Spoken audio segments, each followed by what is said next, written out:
And just going to go ahead and jump in. So welcome everybody. This is Barb Cardell. I am here with a number of fantastic presenters for our OFP webinar number 4, OFP meaning our Organizing for Power. And today we're going to talk about elections, and we're going to talk about getting out the vote.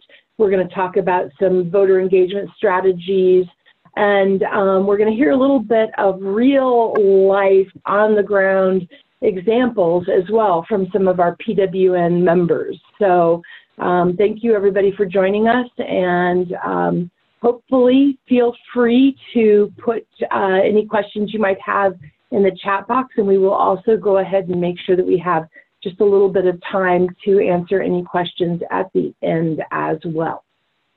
So this is our October 10th webinar. We're going to be demystifying the get out the vote and thinking about how that plays into our Organizing for Power strategies. So a couple of logistics as we get started. This is a webinar, and so everyone who is an attendee is muted.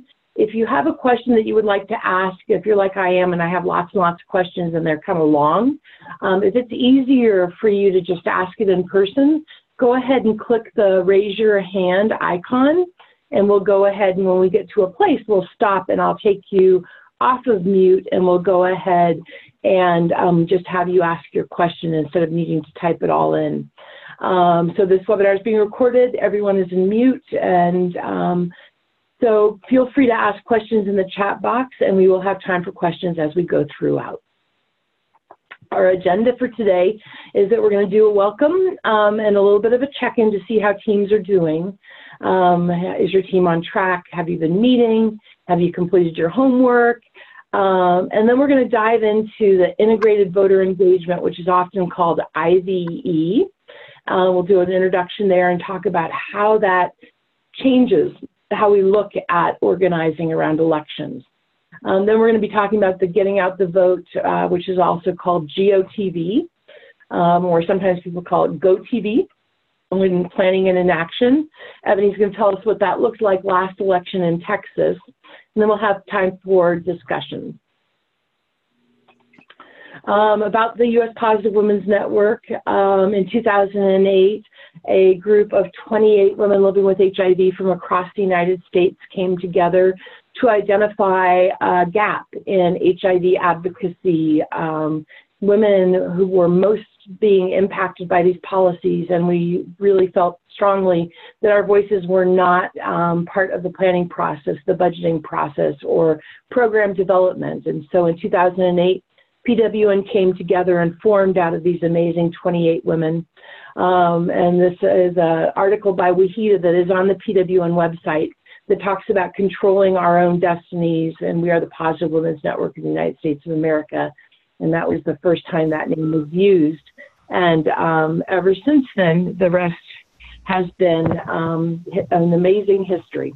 The mission of the U.S. Positive Women's Network is to prepare and involve women living with HIV in all of our diversity, in all levels of policy and decision making. And what we do is we build leadership, which is part of this webinar here, as well as a lot of the ongoing activities around organizing for power. We also really kind of hit almost all of these points with our Organizing for Power teams. We analyze and advocate on issues that impact the lives of people living with HIV. We organize and we mobilize, and we change the story and we change who's telling it. And all of our work is grounded in racial, gender, and economic justice. And these strategies come together to build our long-term power for ourselves and for our community.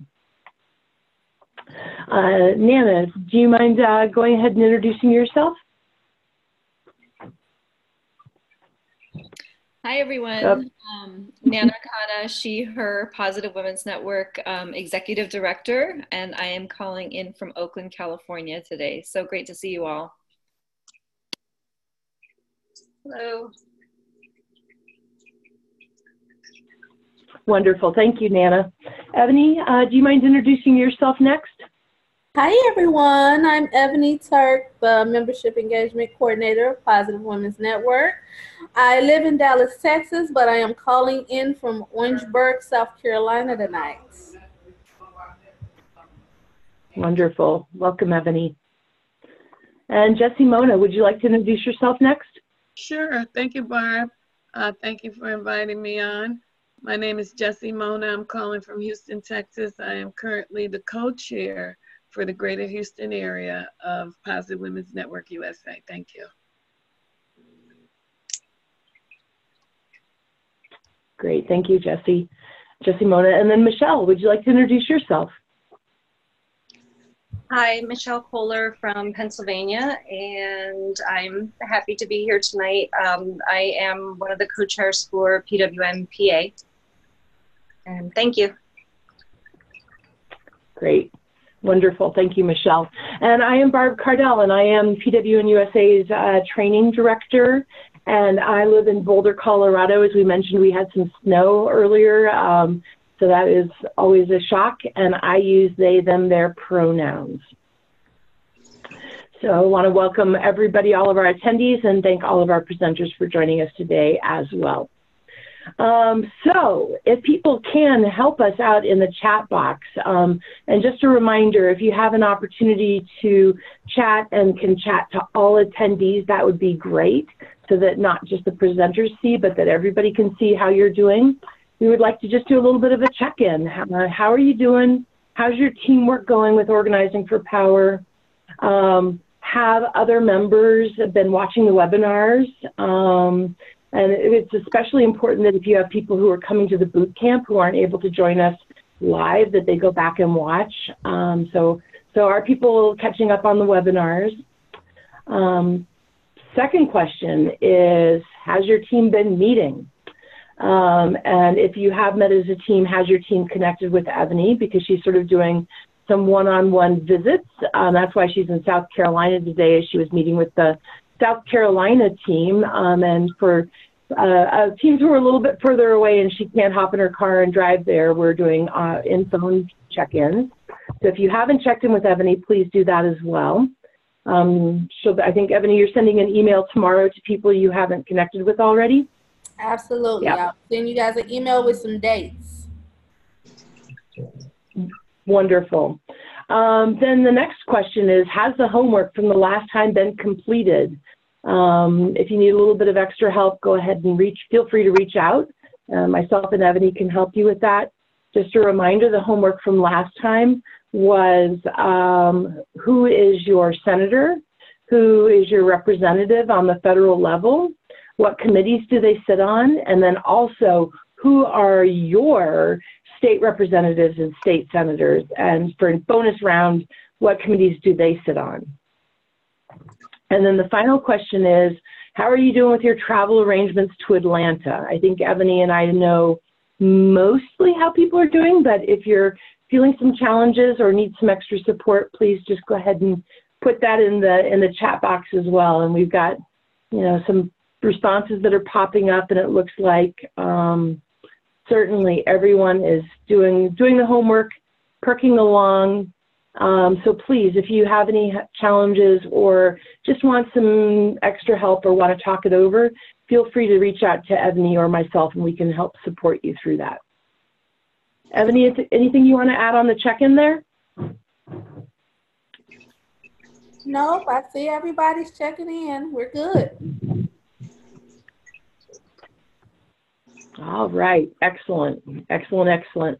And Shanika, yeah, we see you that Michigan had a few bumps, but that you're doing well and have gained a new person, and so congratulations. I think that you know, we have known that there are a lot of challenges to organizing some of our amazing teams, and we just really appreciate everyone's hard work and dedication. And I'm not sure if it's a word or not, but I'm going to make it up right here, your stick-to-itiveness.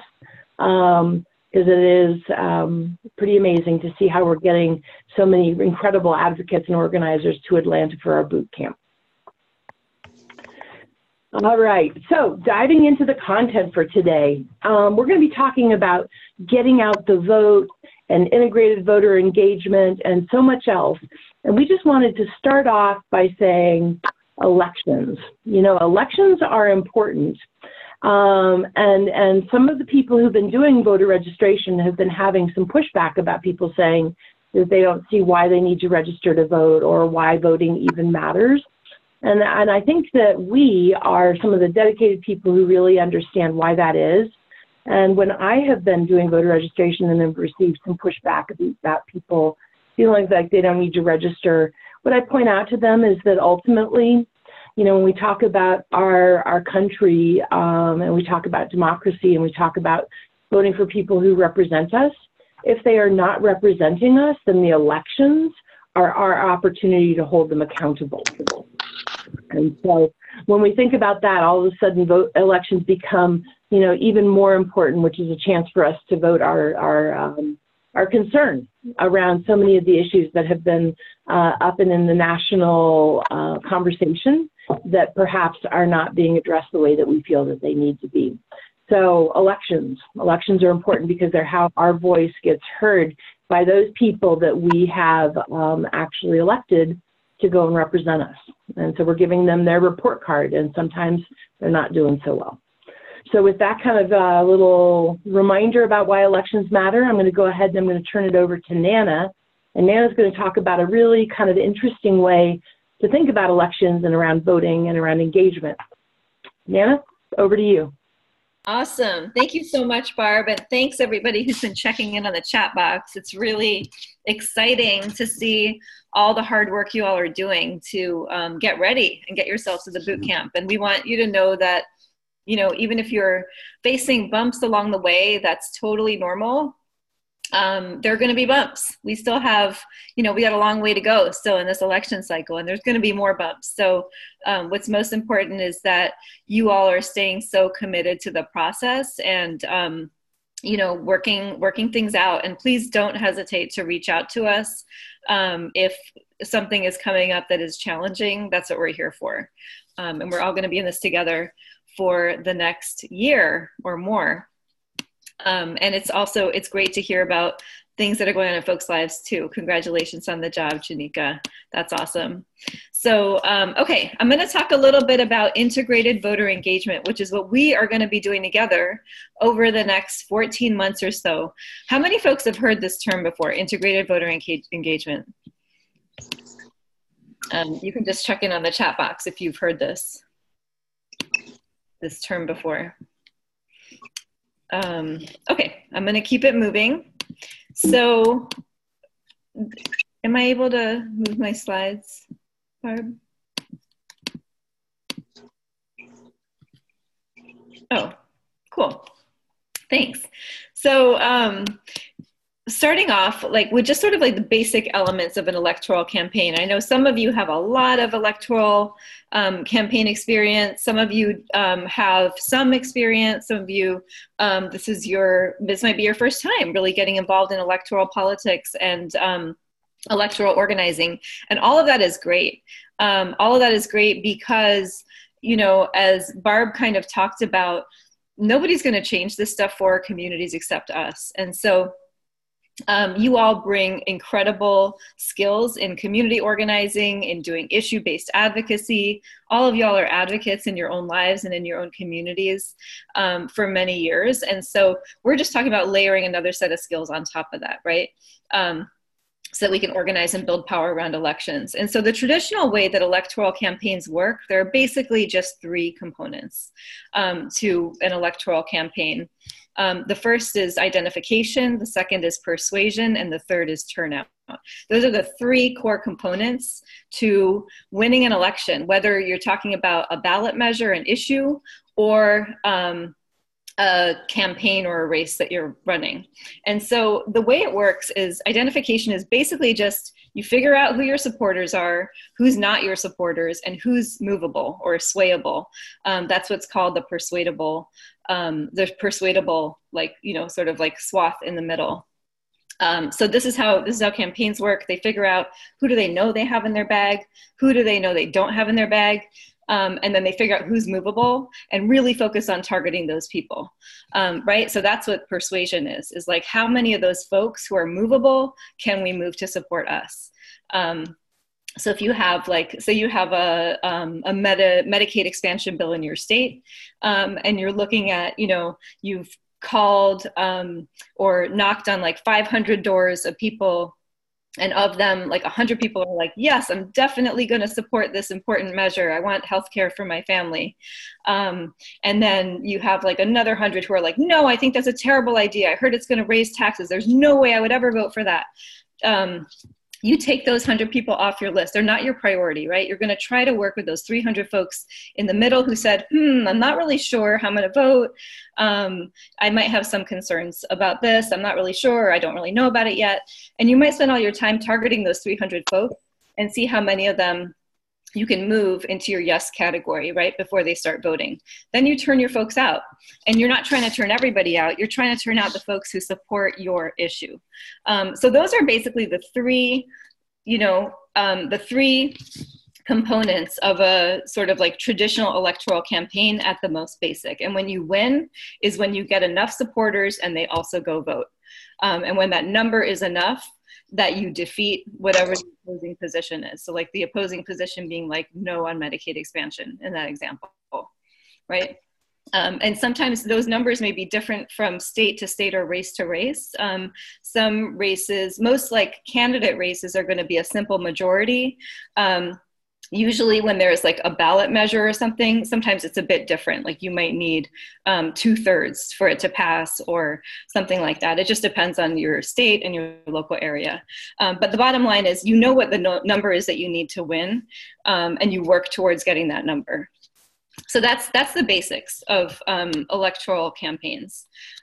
So the traditional model of, especially of working on a sort of like a candidate race or something like that, it just operates on a simple majority. So usually you need more than 50% of the votes, right?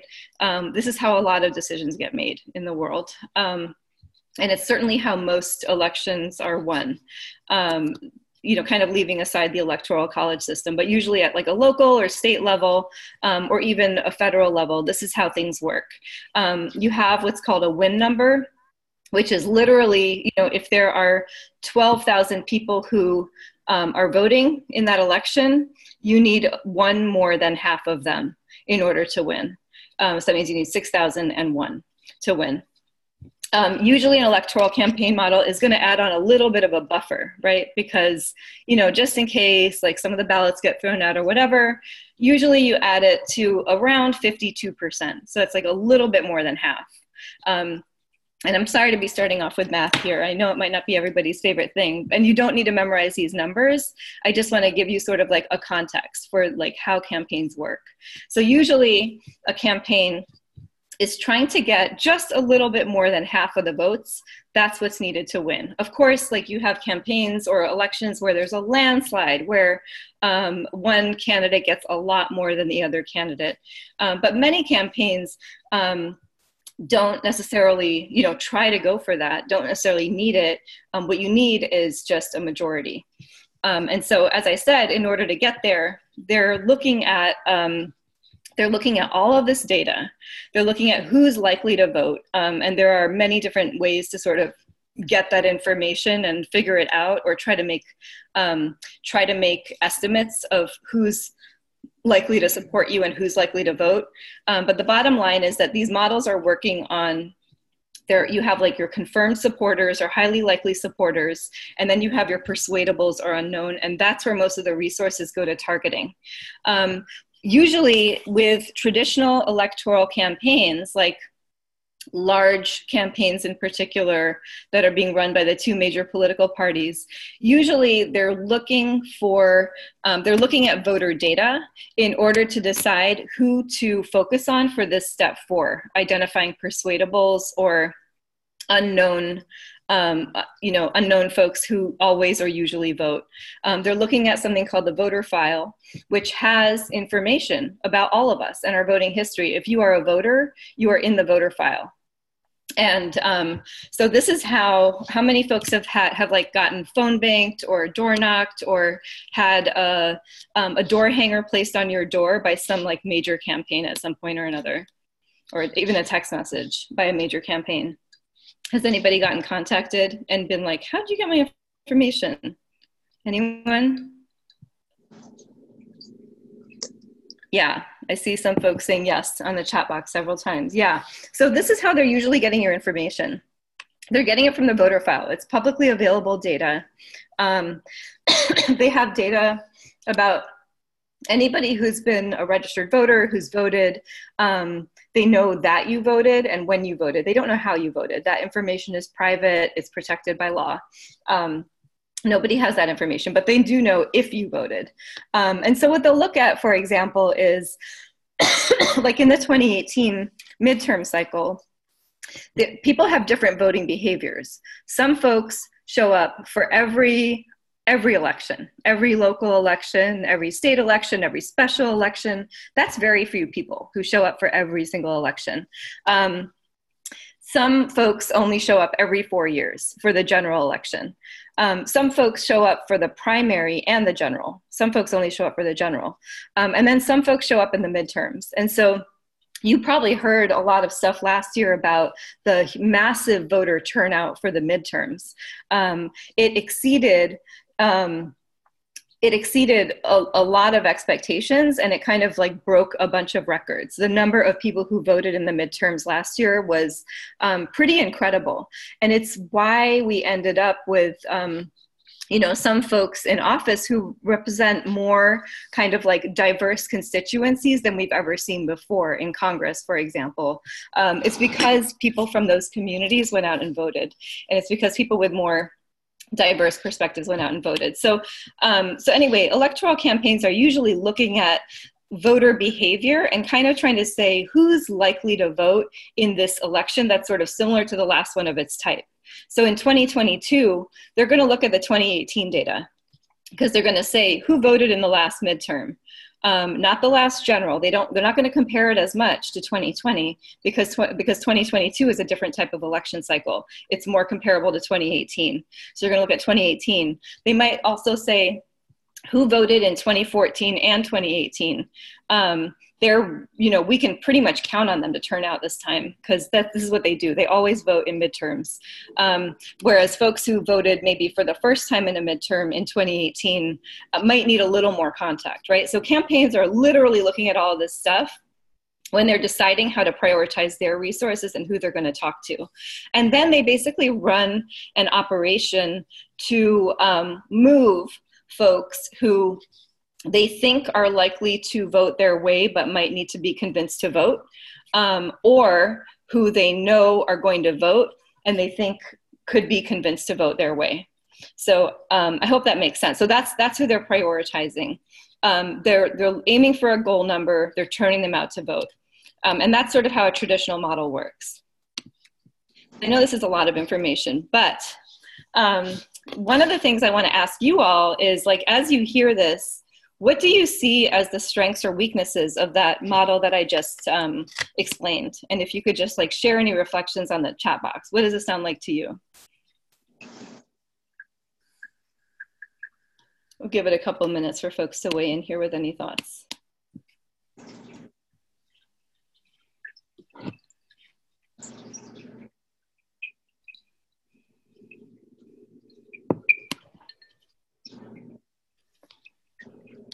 Any thoughts?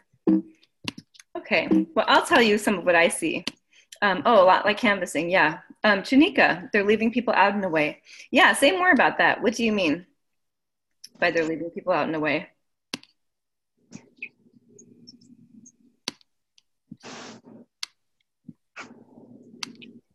I think we can also, if anybody wants to talk, we can unmute you if you raise your hand, I believe.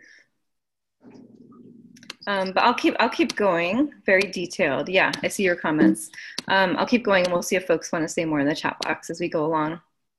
So here's a little bit of what I see as the strengths and weaknesses of this model. So from, the strengths, it's a numbers-based approach. It relies on data. It can be efficient and cost-effective because they're focusing their resources, right, on particular communities. And these kinds of campaigns, because they're just like targeting voters in what's really sort of a very transactional way, like the person doesn't matter that much, right? Their vote is what matters.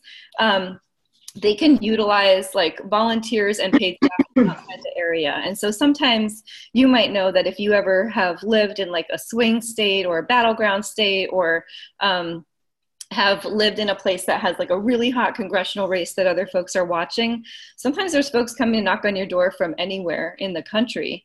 And, or you might see people in the neighborhoods and they're not even from the place, but they're trying to tell you how to vote. And so, you know, a traditional electoral campaign model is really, has some limitations. And I think they're very real limitations. And I think that they really are limitations that have a negative impact on our communities who are, as we talked about on earlier webinars, who are kind of like historically disenfranchised from the electoral process for a number of different reasons, are like often overlooked and even, you know, not prioritized in electoral organizing. And I'm talking about communities of color. I'm talking about Black and Latino folks. I'm talking about low-income folks. I'm talking about people who move around a lot. I'm talking about people with disabilities. You know, folks who are just not seen as much of a priority. And so I see a bunch of comments in here. If you leave out voters you assume aren't supporters, you could lose potential votes. Yes, absolutely.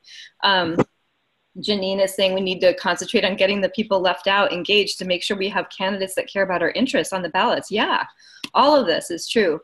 So, and what I see as some of the weaknesses are these campaigns, the way that they operate, they don't actually have a long-term investment in the community, right? Like you win or lose, and then the campaign itself is gone. I don't know if folks have seen that happen, you know, like for a few months, there's like yard signs and everything everywhere. Somebody's coming knock on your doors, then the election is over, whether they win or lose. Do they actually come back and talk to the people who voted for them about what they care about? Not necessarily. These campaigns often are starting from scratch every single time. They might be starting with like a list of data rather than actual people. They may not have an actual natural base. We've already talked about the fact that volunteers and staff might not even understand the community or be from the community that they're working in. And it's very transactional. So people are valued for their votes, not for their concerns or their issues. It can be very much focused on like, how do I get you to vote for my candidate or vote on my the issue that I'm trying to move, rather than what do you care about? Like, what's at the top of your list? What are you really, you know, what are you really concerned with? What do you lose sleep over at night? Is it paying your bills? Is it, you know, what is it like the danger to your kids when they go to school? And so traditional electoral campaigns are really not concerned with actually changing the relations of power. And they don't usually, and these are just generalizations, right? Like some might be different. Normally, a typical electoral campaign doesn't really establish an infrastructure for folks to plug into before and after the election on issues that are impacting their community. So it's like election cycle's over, November's come and gone, and then goodbye. And so that's very different from how I know all of you are working in community, and certainly how we want to work. And so integrated voter engagement is a different approach than traditional electoral organizing. It's different because it has these 5 key characteristics. And so number 1, it's peer-based. Leaders come from the community. And I think that, you know, probably all of you are really familiar with peer-based models in different ways. And that, you know, that is something that we really value. The election work that happens through integrated voter engagement is ongoing. It doesn't start in January. It doesn't end in November. It's integrated with issue-based organizing. It's integrated with base building, right? So even now, we know there are elections happening next month in a bunch of places, right? There's elections happening in Texas. There's elections happening in a bunch of places. There have been elections actually happening all fall in some states. And so, and then in the spring, we're going to have legislative sessions in many states. And then we have the primary election, and then we have the general election, and then we have another round of legislative session. And in the meantime, by the way, like also cities are making decisions about budgets, and you know, some cities are choosing to like defund their HIV housing programs, and we need to be present and show up for that. And so, so integrated voter engagement really looks at all of this stuff together and is not just focused on turning folks out for elections, but is really focused on building longer term power for communities and longer term power that can be activated, whether it's on an issue, on an election cycle, and power to hold leaders accountable after they win, if they win, to hold them accountable and say, hey, you know, like, we turned folks out, got you elected. These are the issues we care about. We want to meet with you. We want somebody on your transition team. We want you to bring somebody from this community organization on as your housing expert, because you said that you cared about these issues, and we actually know the person that that would be perfect for this role, right? So this is how integrated voter engagement can be different and can be transformative. Elections are not actually how we win and build power, right? They're just like one tactic of a larger strategy. Also, integrated voter engagement is committed to investing in leadership development for impacted communities. So again, this is a bit different. Many campaigns will come in and set up shop in a place and like bring in paid staff from other places. And often those paid staff don't look like the community, they don't talk like the community. They're not really like, you know, building economic opportunities in the community. This is a different model that is saying that the people who are most impacted by issues are the ones with the solutions. And we want to make sure that those folks understand how to move during election cycles to build power, right? So there's an emphasis on leadership development. There's an emphasis on growing a base and growing the power of the group. And kind of as some folks pointed out in the chat box, integrated voter engagement also, it prioritizes a lot of the folks who are left out by campaigns. So a campaign, most electoral campaigns are not going to expend resources on people, on finding people to that don't vote, that haven't voted before, or that feel, you know, disillusioned with the electoral process. But our communities are well positioned to do that and to have those conversations. You know, Barb was talking earlier about folks going out to register voters and hearing things like, well, I don't vote, why should I vote? It doesn't make a difference, that kind of thing. You all are the ones who have answers to that question, right? Because why are you here doing this work? And that's something that we'll talk about a lot at the boot camp, is like, how do you answer these common challenging questions? There's not one like package solution. It's really about connecting to your own truth. Why do you believe that elections matter? And so what are you going to say to this person? But also building these voter lists of folks who are often excluded from campaigns is important, because it also gives folks a way to plug in an ongoing way, right, to things that might matter to them, like building community and whatever they're working on. And integrated voter engagement increases voter participation. It expands the electorate. The electorate is basically the number of people who vote, or the voting population. Like, that's what we have the opportunity to do, is there are a lot of non-voters or infrequent voters. And usually that's not because they don't care. It's often because there are lots of barriers to folks voting, or to folks understanding what kinds of change are possible if they do vote, or if they do choose to participate, and how does what's on the ballot actually connect to their lives, right? And let's not be confused. I don't think any of us are confused. A lot of the desire to suppress the vote, especially in communities of color, is not accidental. It is very deliberate, and it is part of a strategy. And so what we do by expanding the electorate and like building the number of people who are participating, especially the number of folks from communities that are historically overlooked, is we actually force leaders to be more accountable by showing them that we're showing up, right? So integrated voter engagement is fundamentally concerned with improving the actual conditions of people's lives, not just winning elections. Winning elections is just one tool. Or influencing elections is just one tool. And so I kind of have talked about this, but, you know, again, the categories of activities that go into electoral work and that you all will be doing include identification and building a voter universe. That's what it's called, a universe of potential voters. So you'll be doing that through different kinds of activities like voter registration, collecting pledges, issue ID. We're going to teach you how to do all of this. You'll also be doing things that fall in the category of persuasion. And so persuasion means basically convincing someone to do something, right?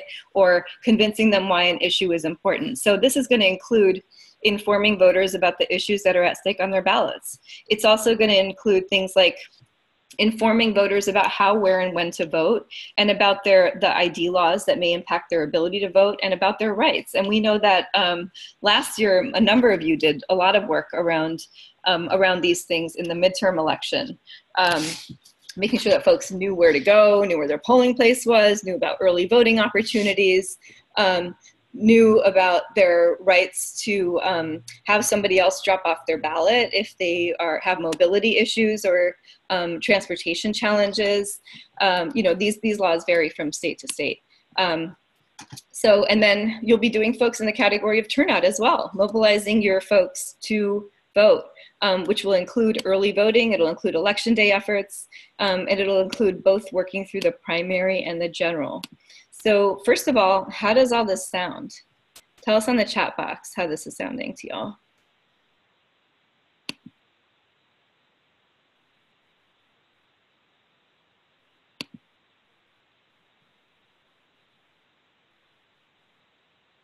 Okay, folks are ready. Sounds great. Sounds awesome. Exciting, interesting, engaging, intense. Yes, all of the above. Educational. Yeah, important. Thank you all for your feedback. So I just want to quickly go over like a sample, very brief sort of overview of what types of activities might happen when, okay? And as I said, what we're going to be doing is walking you all through developing a 12-month field plan so that you can do all of this. Your teams are going to be doing all of this. And we're going to be with you every step of the way to help you figure out how to do it in a way that really connects with your values, with our vision together for the world we want to create, and in ways where you get to reach out to your own community in ways that are important to you, right? So that's what we're going to be doing together for the next 14 months. And we're going to, at the boot camp, we're going to be building field plans. And I heard someone say that they are checking on the chat box, and some folks said they didn't have their homework done. I just want to give you a heads up. We do have more homework coming for you before the boot camp. So we will be here if you have questions about it, but we want to encourage you to like try to stay on track with your homework to the extent that you can. So, and that's because the better prepared we show up for the boot camp, the better, the more you will be able as teams to have meaningful conversations about what you think your team is going to be able to do and what you want to do and what's important to you. And so I know we'll talk about that more at the end. So just quickly, like a sample calendar of activities. And again, you don't need to take notes on this, but I just want to show you what these kinds of things could look like, right? So the primaries are coming up in the spring. What are we going to be doing? We're going to be building voter universes. All of you are going to be building those. You're going to be thinking about where you're going to work, like geographically, where are you going to work? Who are you going to try to work with? Who are the communities you're closely connected to? You know, we've been saying since the beginning of this series that the HIV community has the potential to be a very huge and robust voting bloc. So some of this is not about finding folks you don't know, but it's really about thinking about, you know, is anybody at your local service organization registering voters or making sure that they're re-registered if they moved? What about at your, at like a local housing agency or your WIC office? You know, who's doing this kind of stuff? So there are places we can go and work that you know, a lot of our folks may be already connected to. So we're going to be focusing on registration, on getting pledges, voter pledges, and we'll explain what those are, but it's basically just like commitments to vote or commitments to vote, you know, in a way that supports certain issues. Like, yes, I care about healthcare and I'm gonna show up at the polls because I know my vote matters. And so some of that could be done at the doors. You know, if you live in like an apartment building, for example, you can go door to door in your own building. And I know some folks have done that. There's also a lot of y'all like table and work at events or festivals. So we'll also talk about that. You'll also be calling and texting supporters, and we're going to give you tools to do that as well. You're also going to be trying to get information about your list, right? So there's going to be a lot of information gathering, and we're going to teach you how to do that as well at the boot camp. We're going to teach you how to like log conversations that you're happening with folks and give them like a tag code to say, yes, this person supports our issues. Yes, this person sort of supports our issues. No, this person like really, you know, they think only white men should run the world. And they really don't support our issues. And so you're going to be developing information about folks on your list and kind of like logging it. And you're also going to be finding out what folks care about and what matters to them and what moves them. You're also going to be recruiting some volunteers because this is a lot of work. We know it's a lot of work. We are trying to get resources to help you do this work. And by that, I mean financial resources. But we also know that you're going to need a volunteer base of folks too. And so as you're meeting folks, as you're talking to them, you're going to be recruiting more people to help you to do this as well. And then you're going to do some turnout for the primary and, you know, kind of test that out and see how it goes. You're going to be contacting folks in your universe. You're going to be reminding them to vote. Usually the recommendation is to contact folks in your universe at least 3 times with reminders to vote, right? Every single person needs at least 3 contacts. And those contacts are like warm contacts, not cold contacts. So like a text may not count as a contact. It's useful, but it may not count. But a phone conversation can count. A door knock can count, etc. Right? You're also going to be educating folks about what's on their ballot. So this is just sort of an example. Again, you don't need to remember all of this. We're going to go through it in a lot more detail. And we're going to have templates for your field plans where you'll actually be figuring out, like, when can we contact our voters? When are we going to stop registering voters? What is the voter registration deadline for the primary, for the general? And then when do we switch into get out the vote work, basically? So, and then, you know, kind of after the primary, we're going to be evaluating, debriefing kind of where we are. Everybody's primaries are at different times. We're going to be evaluating it and seeing, how did it go? How did it go for your team? How did it go in terms of the impact you were able to have? Then we're going to continue. We're going to keep doing, building our voter universe. We're going to continue doing persuasion and voter education over the summer. We're going to, you know, maybe have some fun events.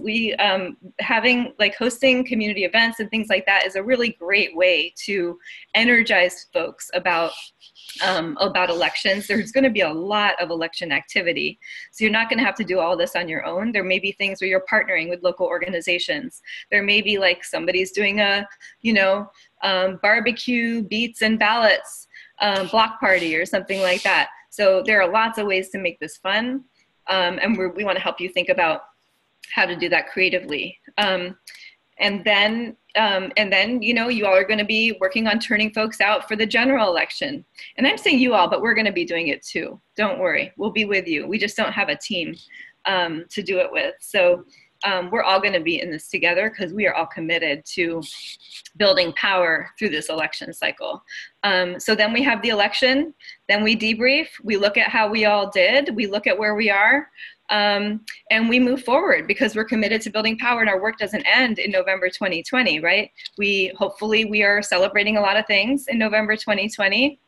And we are also making plans to hold folks accountable in December and to, you know, to talk to different kinds of like transition teams and to make the issues that pass on our ballot really work for our communities because our work isn't done. So I am going to stop there and I think we are going to hear an example of what some of this has looked like on the voter registration side from Michelle in Pennsylvania. Hi, this is Michelle from Pennsylvania. And last year we did the Progress for Pennsylvania. And we started out with a plan that looks a lot like what you just shared there. I don't know if I was involved in that part of it, but I am looking at what Teresa had sent me. And it was a quite detailed plan of what we were going to do when, and the goals of how many voter registrations, how many pledges to vote. We did print up flyers that had the issues that were important to us, healthcare, reproductive rights, affordable housing, things like that. and had them ready for people when we were registering them to vote. So we collected, we did like tabling events at different places and collected, encouraged people to register to vote. And when they registered to vote, then we had them fill out a pledge to vote. And then from those pledges, we entered them into a database and made sure that we were keeping in contact with them to remind them of important dates, and then right before the election to remind them to definitely get out and vote. Let's see, what else was I supposed to say? Sorry, losing my train of thought. It's been a long day. Yeah, so that was pretty much how it went. And where did we do this? Started out at like different community connections that we already had. I know for me, I pretty much just talked to anyone I came in contact with. In my area, I carried the voter registration packets in my car, and pretty much everyone I talked to, are you registered to vote? When was the last time you voted? I know we're going to have this issue in 2019 as well, to make sure that people were not removed from the voting registration, to make sure that they were having them check, because it's pretty disappointing if you show up at the polls and you can't vote. Yeah. I think that was what I was supposed to share. There might be more. That's awesome. So how did it go? How did it all go? All that work you I think it went really well. I was looking for specific numbers. I want to say it was around 200 registrations to voting. And the pledges to vote, I think, were a lot more because a lot of people were already registered. And I don't know why, but 1,200 was coming to my mind of pledges. I don't know where I saw that because now I can't find it. But that went really well. And I think what really hit home for me was what happened in 2018 was we were able to influence the vote, and we did get a lot more people in office that are sensitive to our issues and that listen to us. And we couldn't have done that without this and other groups doing this. So it's a group effort. That's awesome. And so, yeah, thank you for sharing that inspiring example. The work really does make a difference. And, you know, the fact that you all were able to contact so many voters in a pretty short amount of time, right? Like that was just in a few months. That's really impressive. So just imagine what we can do with a whole year in terms of being able to reach and educate and inform voters and candidates over the next year with this much time. Awesome. Thank you so much for sharing that. Okay, so yeah, that's what we're about to do times like a whole bunch, y'all. And I know we've talked before about this, but many elections swing by less than the 200 votes that you all, the voters that you all registered, or like the 1,200 pledges that you all collected. Like there are lots of elections that swing by numbers that are smaller than that. And so we really can make a difference in what happens when we organize. So yeah, it's super exciting. And so I think Michelle just highlighted really well what it looks like to really expand the electorate, starting with our community connections, right? And that's what you all will be doing.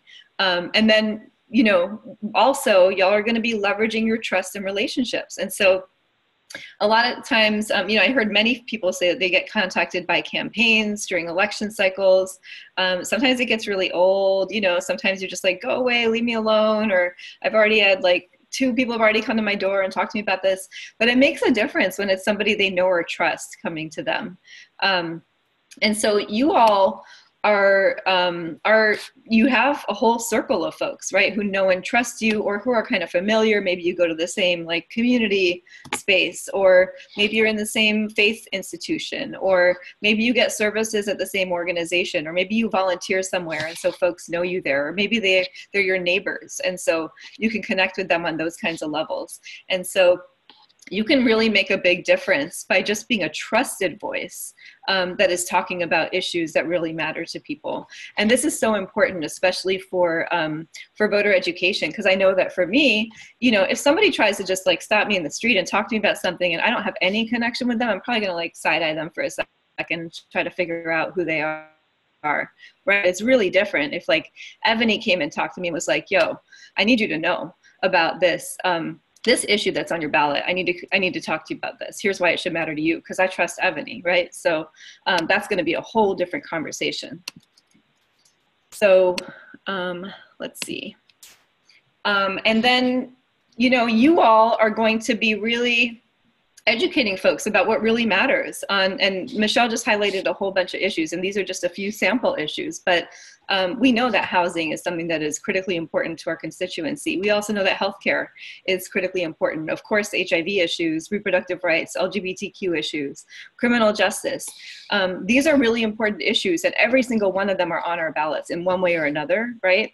So district attorneys that are running for office are making decisions about how people get prosecuted and how they don't in our communities. And so we want to make sure that folks really understand these connections. And so we're going to be supporting you to really make sure you understand what's on your ballot and can really, like, you know, research your ballots, thinking about what's on there that's most relevant to our communities, our folks, our base. And so make sure they understand what is at stake and what does that mean about their vote in the primary and in the general.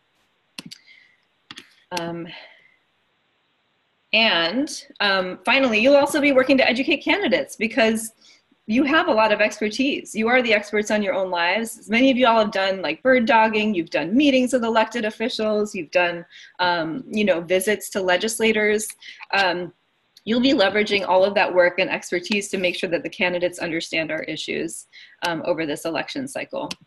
And so I think with that, I am turning this over to Ebony. All right.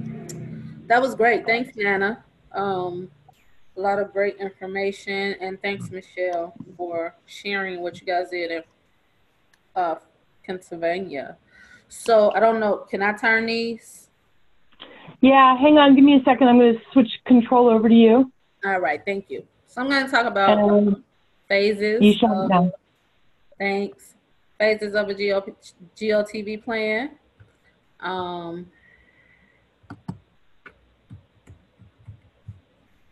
Maybe I don't know how to work the thing. It's a little tricky, but if you kind of like mouse over the very bottom left corner near where the mic is, it gives you like arrows.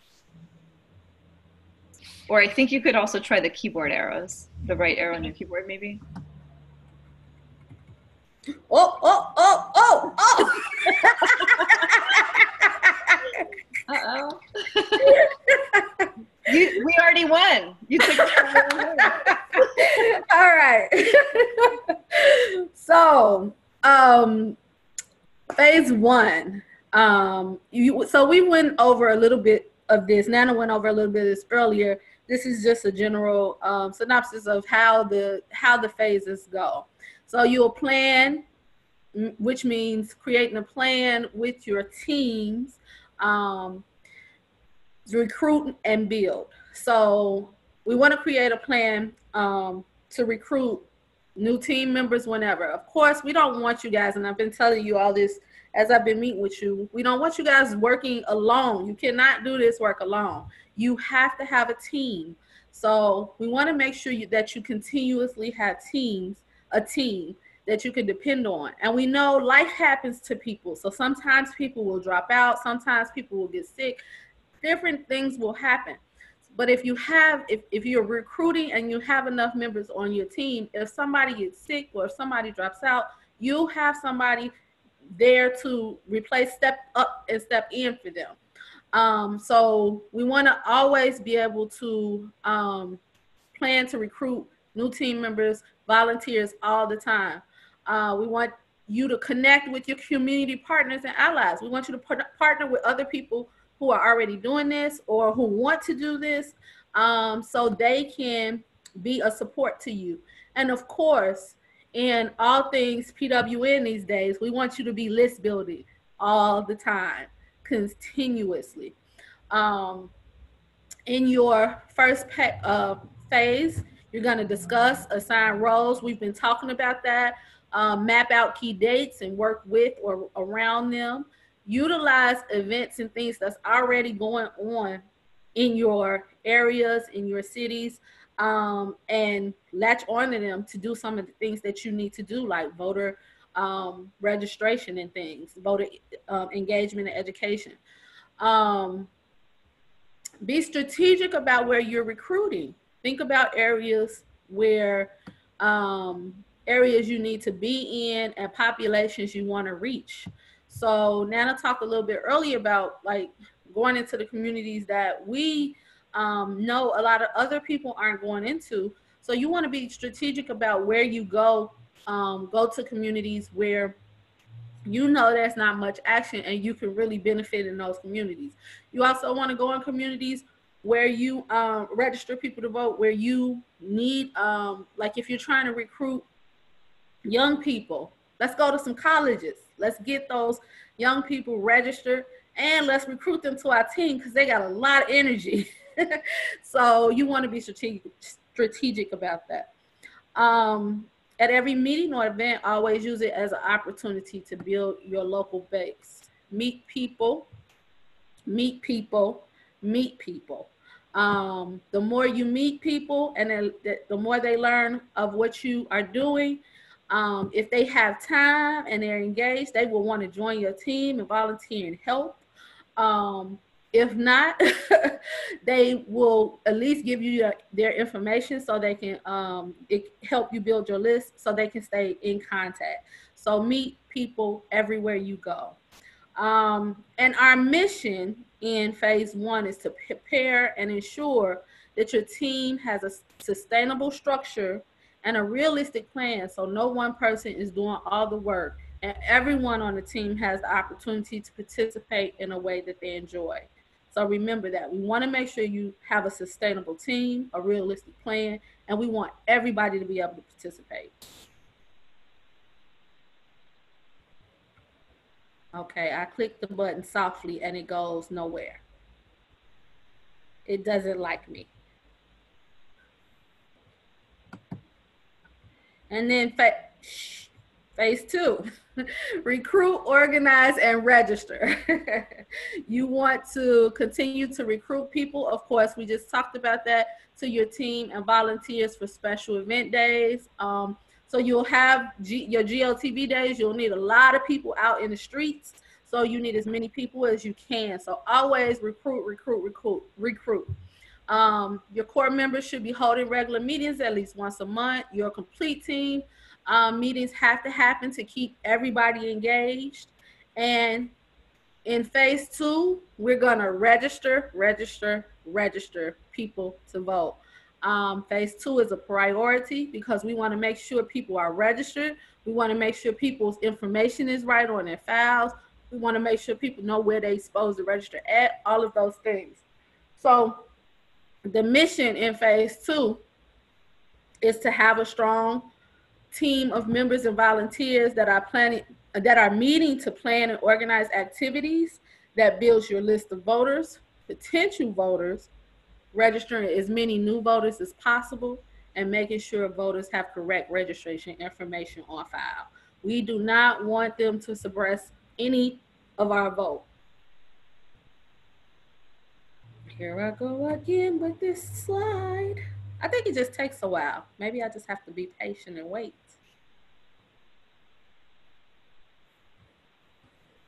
Yeah, I think that might be true. The message has to get to Colorado or something. There we go.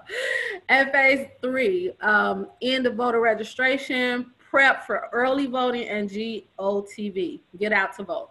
So this is your last effort to get people registered and make sure people are registered correctly. We also want to prep for getting people out to vote early if you have early voting in your state. And we want to prep to get people out to vote on election day.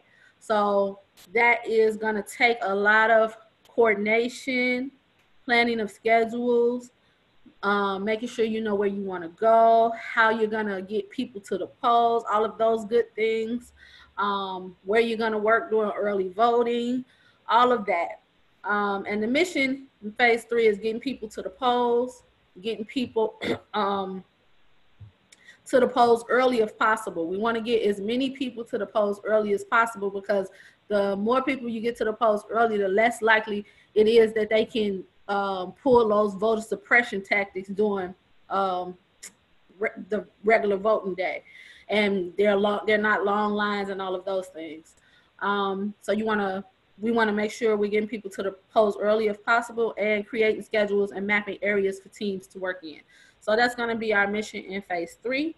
And then we have phase 4, which is getting out the vote on voting day, GOTV, getting the people to the polls. I'm waiting on my slide patiently. Y'all give me a minute. There we go. Get people out to vote. So everybody can be activated on GOTV day. So everybody on your team in phase 4 can literally be working on this day if you have them scheduled in some kind of way. Everybody should in some way be on a schedule to work some type of shift. And everybody in some way should be getting people to the polls, meaning are we giving rides to the polls? Are we talking to people, telling them where their polling places are? Are we reminding people, did you go vote today? Are we hustling? Everybody should be working in some way. Our mission this day, getting people in the voting booths, voting on important issues that directly affect their lives, ensuring that people have access to polls without barriers. So those are the 4 phases. And then we can celebrate. Phase 4, you can also celebrate afterwards to get people, once we are finished and we've won, we can celebrate.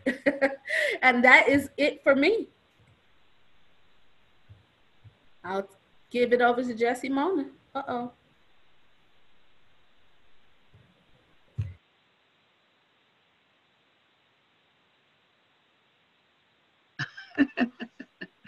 Okay, this is Jessie Mona. I love those pictures, guys. We try to know that. So yeah, what we did around this time, one vote can change the world. That was an old T-shirt from the last time President Obama ran, and I covered up the date with the tape, the blue tape that said vote. What happened last year on election day is that some of the polling locations didn't open exactly at 7 o'clock, and that's what I was looking for. So we have a hotline that you can call when things don't go right at the polls. So I called a couple of times, and what ended up happening that day, there were 5 voting locations that didn't open on time, and there was a court order made at the end, just before 5 o'clock, that extended the voting for an hour. They had to stay open, those 5 polls, until 8 o'clock. What we've done this time around with voting, we haven't really been tracking, but there's an easy way to track our volunteer deputy voters. I believe we have 7 of them within the OFP and PWN, and we're going out to different places, usually 2 together, or we'll split up. So National Voter Registration Day, which was a couple weeks ago, I went to a healthcare clinic, and Tana was at the a Mexican American location, and we voted. We registered people to vote, and I had about 6 or 7 people that just didn't want to vote. I did ask one person that was an employee. He was 24, he'd never voted, and I asked him, did he see anything in his community that he would like to see changed? And we had a conversation, and he actually ended up registering to vote. He didn't even really know how to fill out the application, and I heard the other security guard tell him, you better fill it out right or I'm gonna make you do it over again. So that was really good. We getting ready to get a list of churches. We want to start targeting churches, and we hate that we didn't get that done by October 7th, which was the last day to register to vote. I've contacted some friends that work at different locations. They serve the homeless community or treatment centers. I've been able to go in there and do voter education and or register people to vote. And I also have asked them, do they have a way for these clients to get to the voting polls? And they do have vans, and they do say that they will be able to actually take them to the polls. October 4th, 2020 is the last day to get people registered to vote for the November election. So we have a little less than 12 months to get this done. And we've had 4 meetings with the OFP. We have gotten our 3 to 5 allies. I believe we actually have 5 now, and we're kind of way ahead on that curve. We got our tickets, transportation. We have money left over that we may use to get these. We had these little cards made, Organizing for Power, and we've actually had those translated into Spanish in the last week or so. So we're really moving right along. I think right now the thing that we're looking at is who's missing at the table. So we've been having conversations about that and reaching out to the different communities, mainly transgender and just the LGBT community in general, and actually heterosexual Black and brown men are the ones that are missing from the table. We did an educational presentation at a church that has an HIV support group, and we, I just call these places up and ask them, can I register people to vote? So what I want to do now is actually get a list. And I had a little problem trying to get into a church to register people, and I was trying to tell the lady how important it was. And of course I called back and found out that she told me she was the pastor's secretary. She wasn't. And I talked to the pastor's secretary. There was no way they could get us in. But what he did is he went on the PWN website and he called me up and he said that they would like to partner with us for this coming year with voter, very interested in HIV issues and stigmatizing language. And so we're going to be checking out these legislators that are home for the this year. And we're going to be talking to them about bills that didn't pass and asking them if they're going to, resubmit those bills, and if there's a way that we can support them or they can support us, especially with bills around healthcare, LGBTQ, and discrimination in general. So we've been pretty busy. We had a lot of fun last year. I mean, we were very busy. I think, well, Tana, she's already small, but I think I probably lost about 10 pounds. And, we already know what's coming because we were in the middle of the heat. It's very hot here. So we were already talking about different things that we would need, money for gas, snacks to eat, and water, and different things like that. So we really have never been refused a request to be able to come in and register people to vote.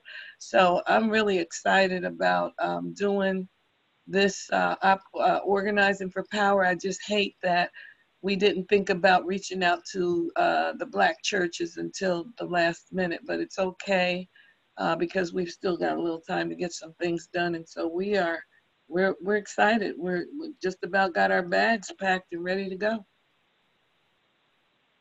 Great.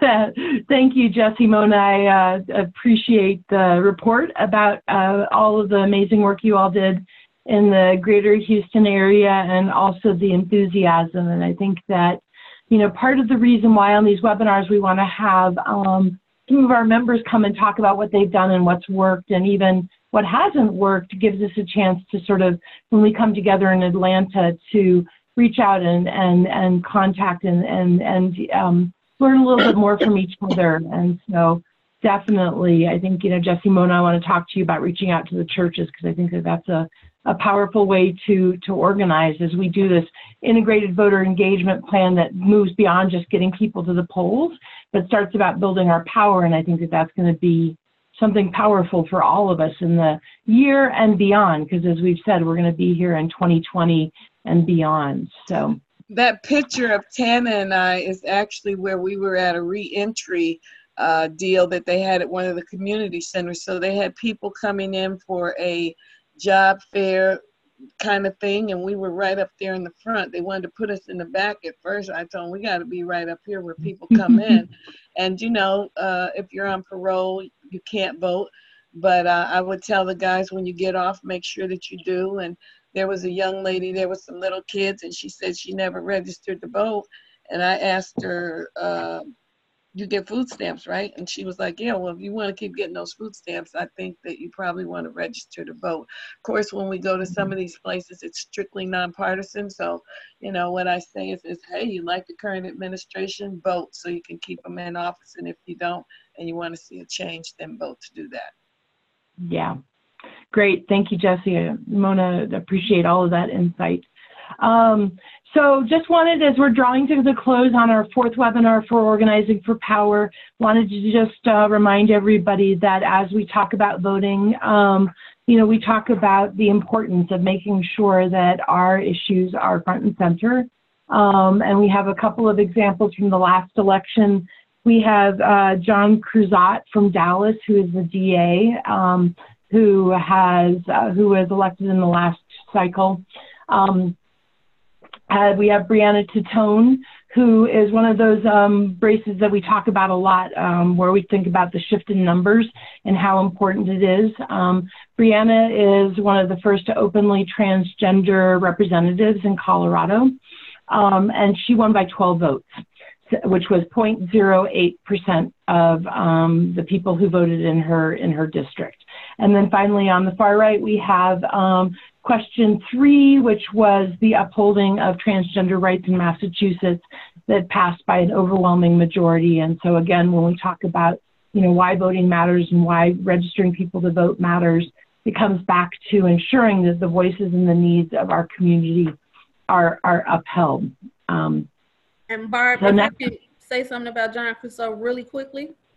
Yeah. So we were doing work when he was running, and we actually in Dallas we held a candidate forum, and he came, and he actually won his race by approximately less than 100 votes because he focused on he did a lot of campaigning at nursing homes, whereas his opponent did not. So all of those things, when we are out there doing voter education and voter information, and all of those things will matter for the issues that we deem important. We need to make sure that we are being creative and well, no, I shouldn't say creative. We are hitting as many populations of people as possible because every single vote counts. Great. Yes, I absolutely. just wanted to say, Barb, University of Houston and Texas Southern University, they're going to have voting polls on the actual campus this year. And where we had early voting, we are going to have voting polls there on election day. We have over 700 places that people are going to be able to vote, and that's a good thing. Absolutely, absolutely. So next steps as we draw our webinar to a close. Final webinar is October 22nd. That's a Tuesday. It is mandatory for all team members who are going to be in Atlanta. We're going to be talking about our agenda as well as a couple of agreements that we're going to have as we go towards our Atlanta boot camp. Boot camp starts October 27th, goes to November 1st. And make sure you're meeting with your teams and using your Google Drive folders and lists. And finally, we have a little bit of homework for people. And this is just a quick overview. We're sending it all out in an email tomorrow morning to each team. The homework's going to be about, you know, when is your primary? When does your voter registration for that primary close? What are your key Senate and House races? And what are your key ballot issues? So and I we will be we call it homework. It's not homework. It's research for your area. You'll be learning a lot about what is happening in your area. Homework has such a negative connotation. So research for what is happening in your area. Don't think of it as homework. Think of it as I am learning more about my area, who's representing me, so I can work towards making it better for my people. Sorry, Barb. Absolutely. No, Ebony, thank you. Thank you for doing that. And from here on out, we will not be calling it homework. We will be calling it research, and certainly research to gather and generate power is what we'll call it, because that is definitely what it does. You know, it is so important for us to know all of these things, and especially as we roll towards Atlanta, this is going to be the basis of a lot of our field plans. So we're going to go ahead and make sure that people know what they need to research to come to Atlanta prepared, and where we can help you on that. So absolutely appreciate the remessaging, Ebony, and this is the last time we will be calling it homework. We'll now be researching for power. And if I could get out of my slide without making the whole world go haywire, I would change it right now as we're talking. So with that, that is the last of our presentation for the Organizing for Power. We have a little bit of time. If people would like to ask questions or share thoughts, go ahead and raise your hand, and I can take you off of mute. Yeah, Angel, I'm going to go ahead. Angel, you're unmuted. Go ahead.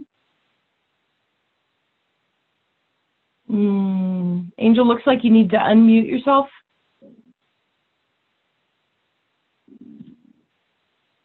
Yeah, looks like, Angel, looks like you have your phone muted. Can you hear me? You sure can. All right, just wanted to say thank you. It's just wonderful webinar. But I'm on the interstate, like I said, driving, and I just wanted to say great information, and I look forward to all this. I'm going to get off the phone now. It's early. I mean, because all right. Is that good? Sounds great, Angel. Thank you, and drive safely. This is just amazing. Thank you for the opportunity. Bye, everyone. Thank you. Anyone else have any questions or comments before we sign off? I'll just say it's a lot of fun too. Fun, fun, fun. So don't think of it as work. It's a lot of fun, and you can make it as fun as you want. So let's have some fun, y'all, and change our community for the better. Yeah, totally. I agree. I've been like hooked on working on elections for about 16 years, and it's really because it's fun. It's so much fun to just figure out how to be creative. I think a lot of the strategies that our folks shared about having conversations with people in their communities are amazing. Like, we've done all kinds of things, you know, using like maximizing holidays and thinking about how those can connect to voting and elections. You know, doing like a Mother's Day brunch while we look at our ballots for the primary. If your primary is around that time, there are so many ways to really make it fun and be, you know, just like bring your superpowers to this. There's no magic secret to doing electoral organizing, and that's one of the things we want you all to know. And as you're recruiting volunteers, also, whoever is willing to do anything can play a role here, whether it's like, you know, helping to enter some data or helping to drive folks around or take care of the kids. Like, there's no magical skills you need to do this work, but we are going to be building some skills and doing it together. So super excited about seeing y'all in just a few weeks, and it's really great to hear what y'all are working on. Thank you so much for sharing. Yeah. Thanks, Nana. And Michelle or Jessie Mona, do you have any last thoughts as we draw our webinar to a close?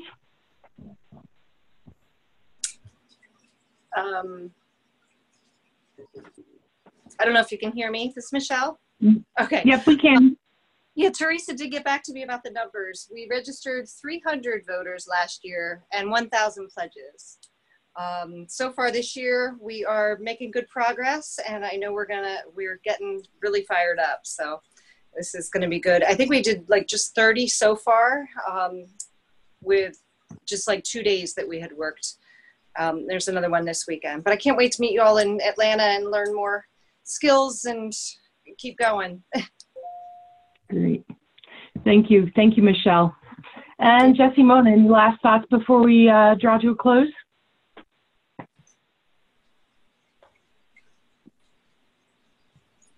All right.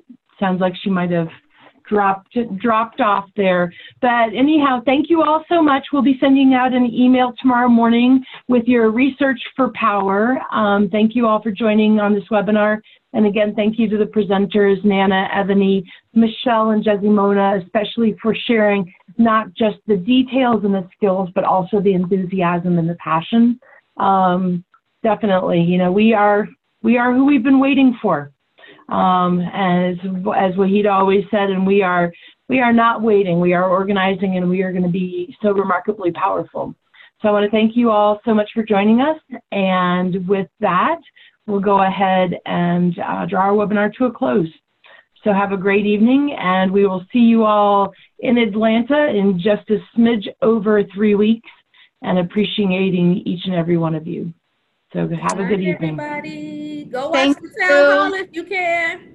And tweet.